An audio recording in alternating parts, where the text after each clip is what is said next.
নমস্কার বন্ধুরা, আশা করি সবাই ভালো আছেন, সুস্থ আছেন।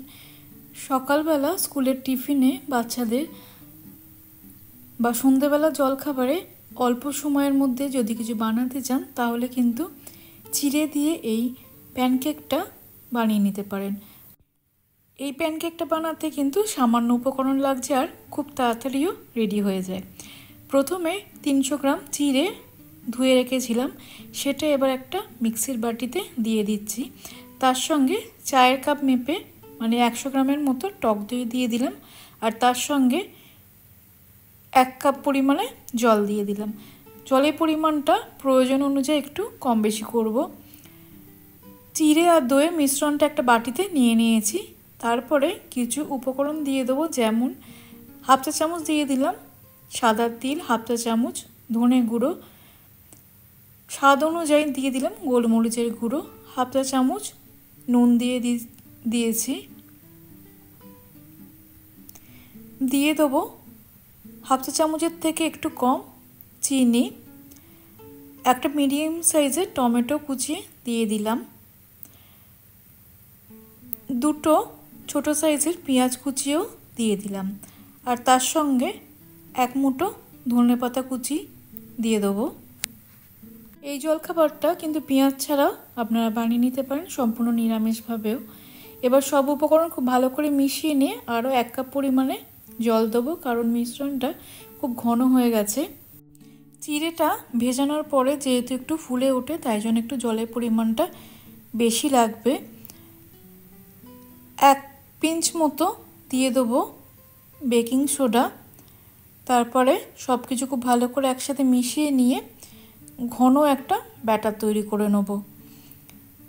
ব্যাটারটা তৈরি করা হয়ে গেছে। এবার কড়াতে 1 চা চামচ রিফাইন তেল দিয়ে দিলাম। এই গোলা রুটিটা বা প্যানকেকটা ভাজতে কিন্তু বেশি তেল একেবারেই প্রয়োজন নেই। তেলটা গরম হয়ে গেলে 1 হাতা চিড়ের মিশ্রণটা দিয়ে দেবো এবং লো টু মিডিয়াম ফ্লেমে 5 থেকে 6 মিনিট একটা পিঠ ভেজে নেব বা সেঁকে নেব। হালকা হাতে চিড়ের এই গোলা রুটি বা প্যানকেক যাই বলেন উল্টে দেবো। একটা প্যানকেক উল্টে দেওয়ার পরে কড়াতে আবারও 1 হাতা মিশ্রণ দিয়ে দিচ্ছি চিড়ের।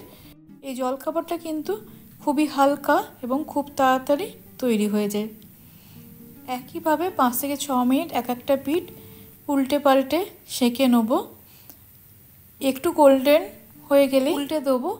উল্টে দেওয়ার সময় কিন্তু হালকা হাতে উল্টে দিতে হবে। একইভাবে বাকি চিড়ের মিশ্রণগুলো 1 হাতা করে কড়ার মধ্যে দিয়ে দিয়েছি। ওপর থেকে একটু সাদা তেল ছড়িয়ে দিচ্ছি। একইভাবে সবকটা জলখাবার আমার বানানো হয়ে গেছে। খুবই অল্প সময়ের মধ্যেই কিন্তু জলখাবারগুলো আমার রেডি হয়ে গেল। বাচ্চাদের স্কুলের টিফিনের সময় হাতে আমাদের কিন্তু কম সময় থাকে, তখন কিন্তু এইভাবে চিড়ের এই জলখাবারগুলো তৈরি করে নিতে পারেন।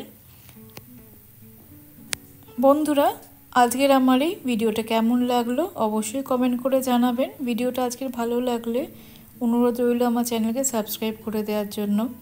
পাশে থেকে বেল আইকনটা প্রেস করে দিলে আমি যখন নতুন ভিডিও আপলোড করব সেই ভিডিও নোটিফিকেশন খুব তাড়াতাড়ি আপনাদের কাছে পৌঁছে যাবে। সকলে ভালো থাকবেন, সুস্থ থাকবেন। ধন্যবাদ।